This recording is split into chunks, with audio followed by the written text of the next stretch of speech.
Bonjour à toutes et à tous, vous êtes friands d'actualité high-tech, eh bien ça tombe bien, vous êtes dans le JTech. Le JTech, c'est toute l'actualité des nouvelles techno chaque semaine sur le web.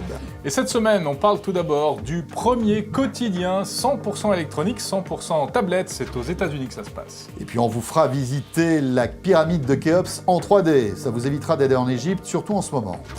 À visiter également de chez soi, 17 des plus beaux musées du monde, c'est une nouveauté signée Google, c'est impressionnant. C'est parti pour votre quart d'heure dédié aux nouvelles techno, c'est le JTech.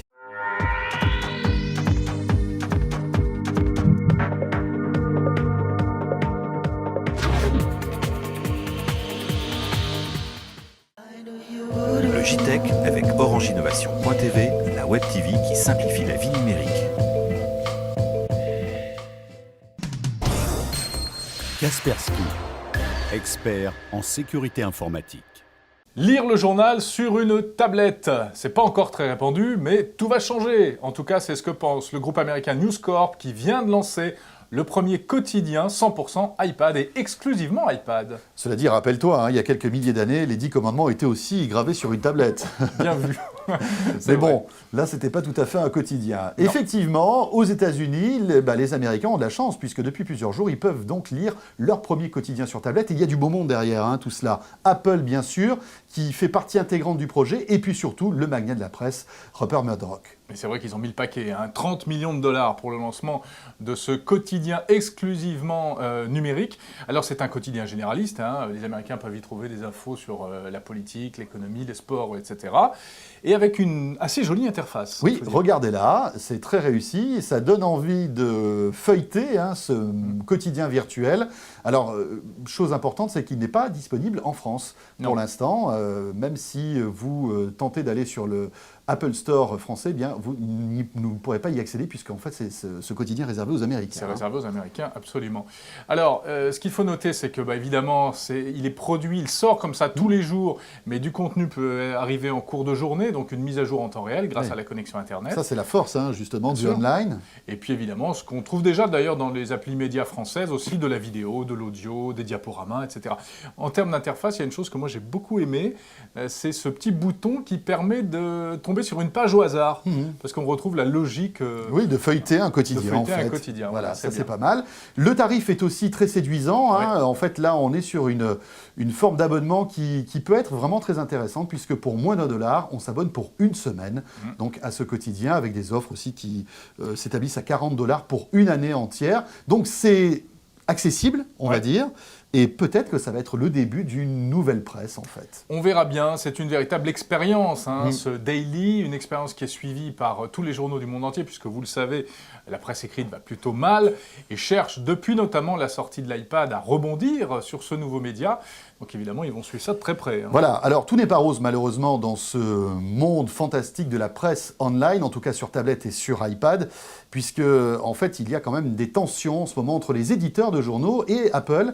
Apple qui a décidé maintenant de demander une dîme, des royalties de 30% sur les abonnements en fait des quotidiens, des magazines. Et évidemment, la presse n'est pas tout à fait d'accord puisqu'ils estiment que Apple, autant il est tout à fait normal pour qu'Apple touche de l'argent en fait sur les applications, mais sur un abonnement qui est complètement fabriqué par un éditeur de magazine, il y a des tensions donc en ce moment, ce qui fait qu'on ne sait pas trop comment ça va se terminer cette histoire-là. C'est tout à la fois la richesse, les qualités et en même temps le gros problème d'Apple, ce système, ce qu'on appelle vertical, fermé, tout est verrouillé.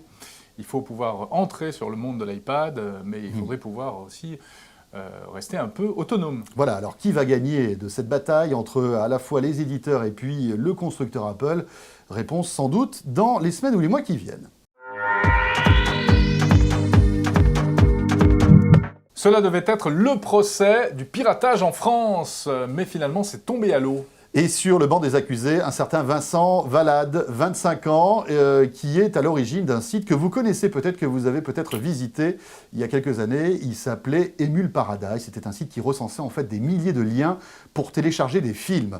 Eh bien, ce Vincent Valade, c'était lui qui avait créé ce site, en fait. Exactement. Alors, il s'était retrouvé devant le tribunal pour le piratage de 7000 films, c'est ce qu'on lui reprochait. Ça fait quand même pas mal. Il avait aussi gagné beaucoup d'argent grâce à la publicité diffusée sur ce site web et également sur un autre site qu'il administrait. On parle de 400 000 €. Il se serait même acheté une Porsche Cayenne. Donc voilà, ça fait un petit peu désordre devant les magistrats. Ouais, c'est sûr. Mais finalement, le procès au tribunal de Paris a été reporté. Oui, reporté sine die pour vice de forme. Donc c'est reparti pour encore plusieurs mois d'attente. On suivra ça de près, bien sûr. Ouais, c'est dommage parce que ça posait des questions intéressantes, ce procès, notamment sur la responsabilité des gens qui mettent non pas les films à disposition, mais uniquement les moyens de télécharger ces films.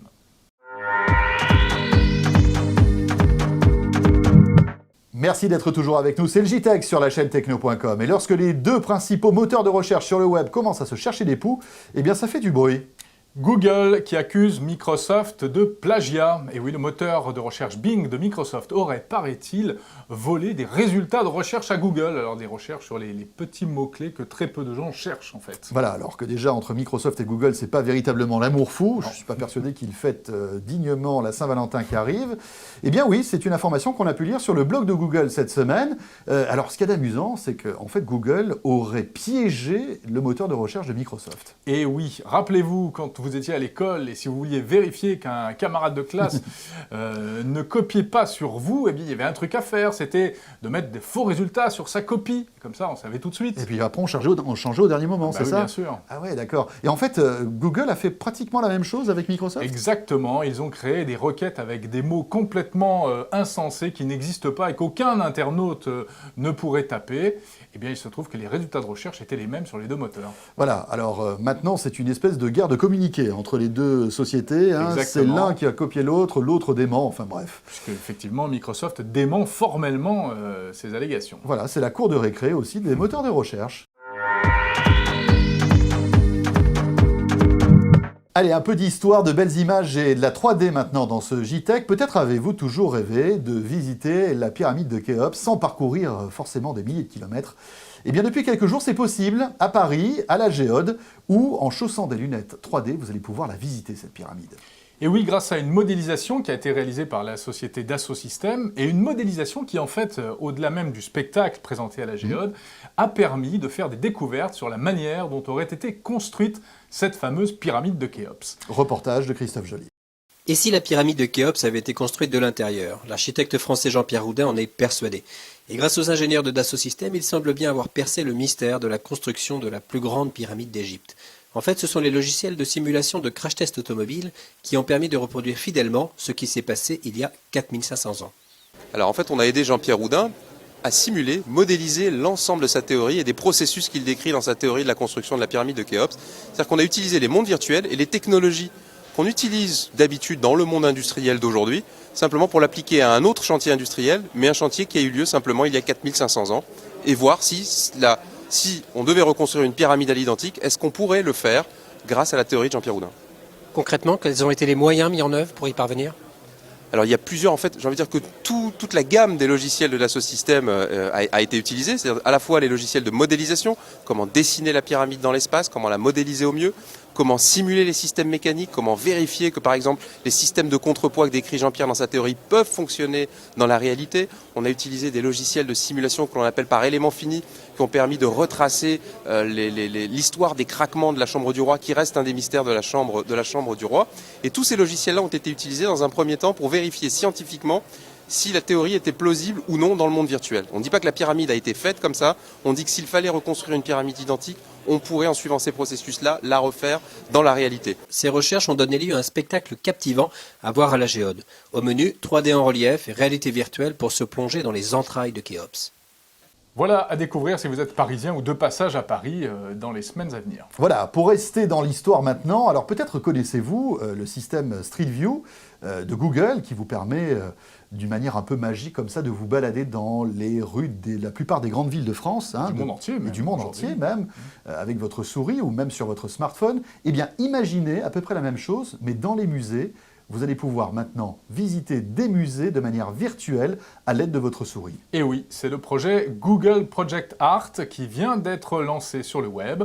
17 musées et lieux prestigieux du monde entier qui ont été comme ça cartographiés, numérisés. Alors vous avez non seulement les allées des musées qui ont été prises en photo, mais également les œuvres. Voilà, on peut se promener dans les locaux du musée, le Exactement. visiter comme ça, Mais le surtout, nez au vent. on peut découvrir 1 millier d'œuvres du monde entier avec un niveau de détail exceptionnel, puisque ça a été fait avec des caméras de très haute définition. Voilà, c'est-à-dire qu'en fait, vous choisissez l'œuvre que vous voulez découvrir, et là, vous avez en fait une photo très haute définition de cette œuvre, et vous pouvez zoomer jusqu'à des détails vraiment impressionnants, jusqu'à la craquelure de la peinture, c'est vraiment très bien fait.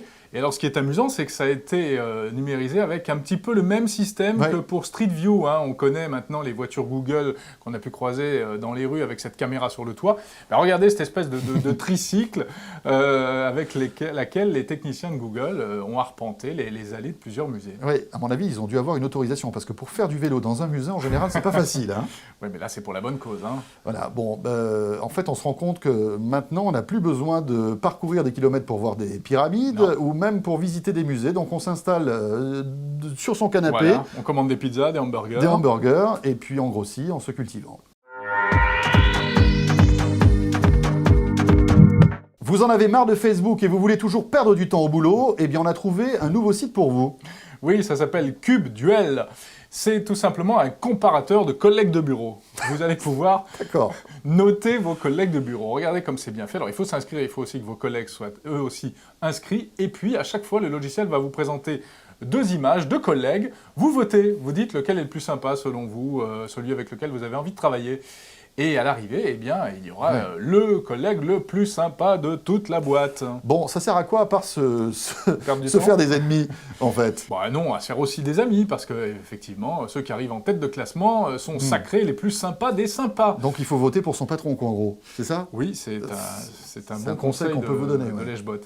En tout cas, ça fait un carton, ce site, parmi les entreprises high-tech du monde entier en ce moment. Ouais, notamment dans la Silicon Valley, on l'imagine, hein, mais aussi un peu partout, tu le disais.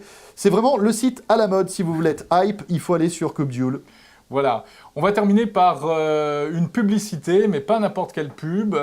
Vous avez entendu parler de la future tablette Motorola, la Xoom, qui se place d'ores et déjà comme une concurrente sérieuse de l'iPad et qui essaye de faire parler d'elle sur le web à travers des publicités virales. Voilà, alors regardez ce teaser comme on dit. Alors moi, ce qui est formidable, c'est que le marketing a encore frappé. On ne voit pas du tout la tablette sur ce teaser. C'est conceptuel. C'est très joli, hein, ça fait très 2001 Odyssée de l'espace. Alors, en fait, c'est pour casser du sucre sur le dos d'Apple. Exactement. Hein. On reconnaît juste les petites oreillettes. Et c'est pour dire que Apple c'est bien, mais c'est un système fermé, c'est la prison, c'est 1984. Et que maintenant, tout va se libérer avec Motorola. Quoi. Voilà, et puis Motorola compare les aspects techniques de sa tablette avec celle de l'iPad, et bien évidemment, l'iPad est vraiment super ringard, hein, puisque cette tablette de Motorola fait papa-maman, entre autres. Elle n'est pas encore sortie. Tiens, Voilà. y a un clin d'œil quand même dans cette publicité, François, c'est que 1984, le livre de George Orwell, c'était le thème de la publicité Apple pour le Macintosh, il y a très longtemps. Très longtemps de ça, ouais. Où Apple prétendait justement libérer le monde de l'oppression d'IBM. Donc c'est un retour d'ascenseur, cette publicité. On va voir un peu ce qui va se passer, ce qu'elle aura dans le ventre, cette tablette Xoom. Et puis à noter que les rumeurs sont de plus en plus persistantes sur la sortie éventuelle d'ici quelques jours d'une nouvelle tablette Apple, l'iPad 2. Exactement. Et on vous tiendra bien évidemment au courant dans le JTech. Voilà, ce JTech est terminé. Merci de nous avoir suivis, à la fois sur le site de la chaîne techno.com, en podcast aussi, mais aussi sur la TNT à Lyon, sur TLM. Salut à tous, portez-vous bien et à dans 8 jours. À très vite.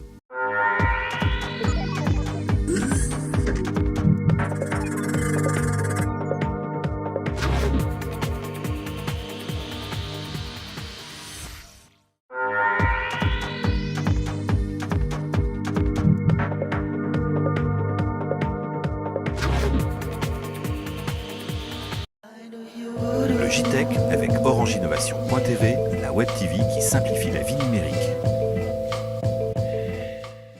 Alors voilà, ce JTech se termine et je sais que vous êtes très nombreux à rester jusqu'à la fin de ce générique pour, bien sûr, découvrir le tour de magique de Jérôme Colombin. Vous êtes encore là? Vous êtes sûr? Bon, écoute Jérôme, c'est à toi maintenant. Oui, alors cette semaine, un grand tour de magie, en tout cas j'espère, ouais. Parce que c'est un tour très difficile. Bon, d'abord je vais prendre ma baguette magique. Ah ouais, d'accord. Ah oui, je me suis modernisé, tu as vu? Tiens. J'ai acheté ça à Las Vegas. Tu l'as acheté à Las Vegas? Ouais. Elle est bien. Elle est sympa. Enfin, j'ose pas trop m'en servir parce que t'imagines si je te transforme. Enfin bref. On fera ça un jour, ouais, tiens. Bon. Alors, qu'est-ce que c'est là cette semaine? Alors, ni plus ni moins, vous savez qu'on est un petit peu dans l'attente, on attend certains nouveaux produits qui font beaucoup de bruit. François, je vais faire apparaître l'iPad 2 et l'iPhone 5. Ah, carrément, comme ça. Je vais essayer en tout cas. Bon, mais tu es sûr de toi, parce que là, j'imagine que Je vais faire le maximum. ce grand moment de télévision va être repris à peu près par tous les blogs du monde entier, donc Possible. tu vois, tu peux paraître après pour un gros ridicule aussi. On va essayer. Bon, La chaîne Techno d'accord. va faire le maximum pour vous faire apparaître l'iPad 2 et l'iPhone 5. C'est un scoop, mesdames, messieurs, qui va arriver, donc attention. s'il vous plaît, soyez là. Là. Attention. Et voilà. Ah. Alors, je crois que je me suis trompé. Attends, parce que si j'ai bien vu, Remarque, ça a l'air pas mal, il y a une antenne et il y a tout. une antenne, ouais. Ouais. Et attends, parce que si je fais comme ça... Ouais, Ah, en d'accord. fait, je crois que j'ai raté. Là. Oui, on est ridicule, oui. Bon, à la semaine prochaine, on va y aller. Des fois, je déteste être ton ami. Au revoir.